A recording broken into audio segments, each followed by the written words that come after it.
Hello, Carnage Cravers. Welcome back to Carnage Corner. I am Ken Carnage, and we're in the Carnage Clubhouse.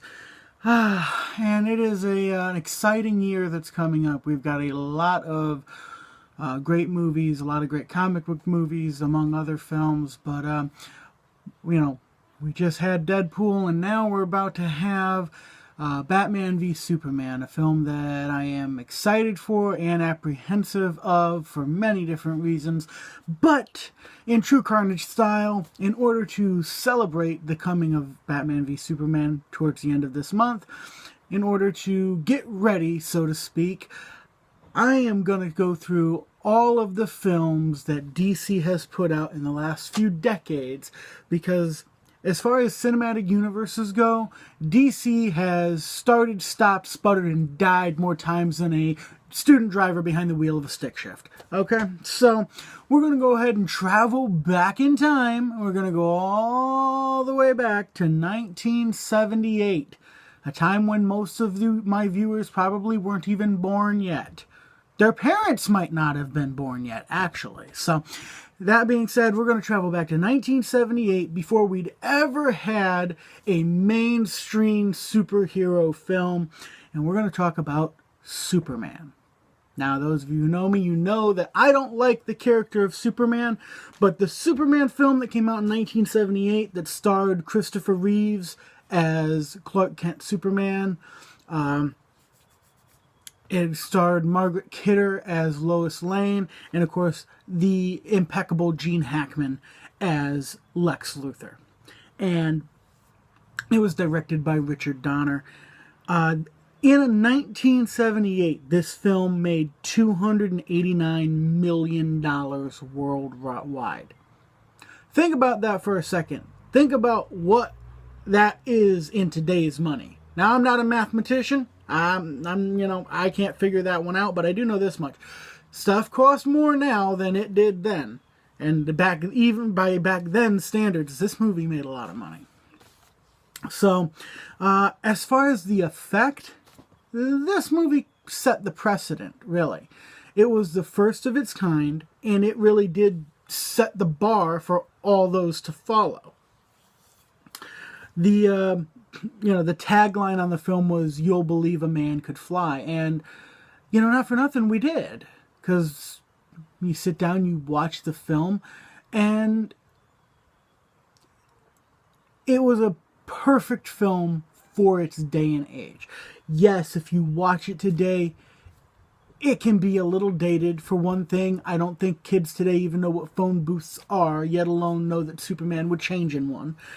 But all in all, the 1978 Superman, that film, it was an awesome film. And, I mean, to rate that film, it gets an 8 out of 10. And I can hear no, but seriously, you go back and watch it. Even though, yes, you can tell it's a different time than it is today, the film still holds up. And it's a very, very true embodiment of what the Superman character can be. So, that being said, I give the 1978 Superman an 8 out of 10. Because even by today's standards, it's still a great, great film. So now we're going to fast forward 2 years. We're going to 1980.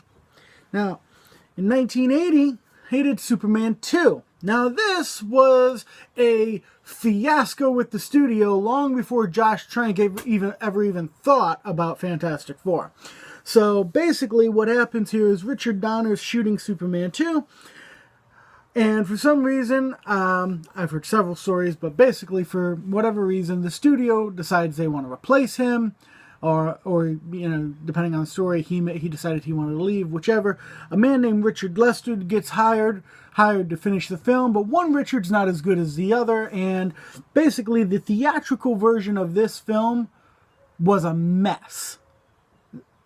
Now, the years later, they did put out the Richard Donner cut with all of Richard Donner's scenes that they had cut out. And it's a much better film. But all in all, Superman 2 It had a returning Christopher Reeves, returning Margot Kidder, and a returning Gene Hackman, and added Terrence Stamp to play the General Zod, which Zod was a character that had never been brought to life before, and Stamp was amazing, plain and simple. So that being said, this is a film that made about $108 million worldwide. So as you can see, a big drop off from the original Superman, and you can blame bad word of mouth after the mess that was the theatrical run. Just to, myself personally, I feel the Donner cut was awesome, and like I said, the theatrical cut was a mess.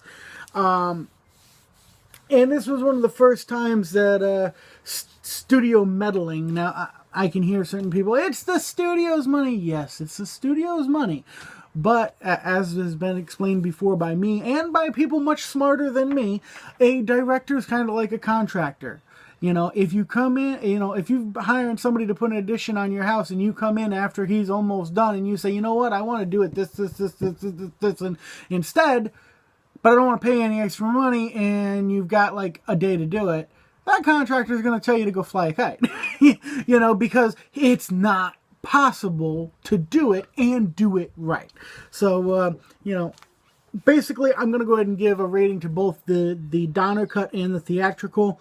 The Donner cut gets an 8 out of 10. It's a great film.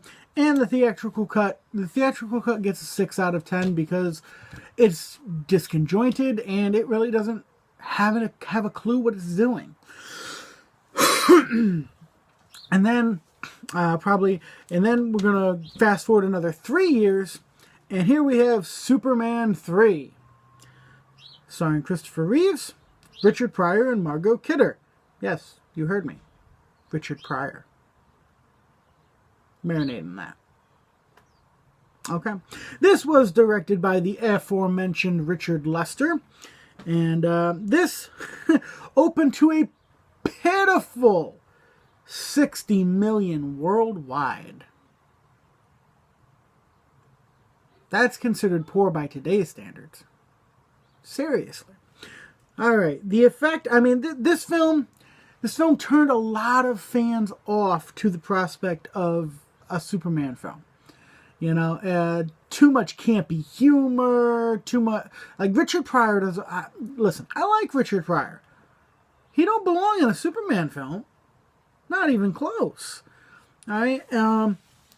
The only silver lining for this film was the fight of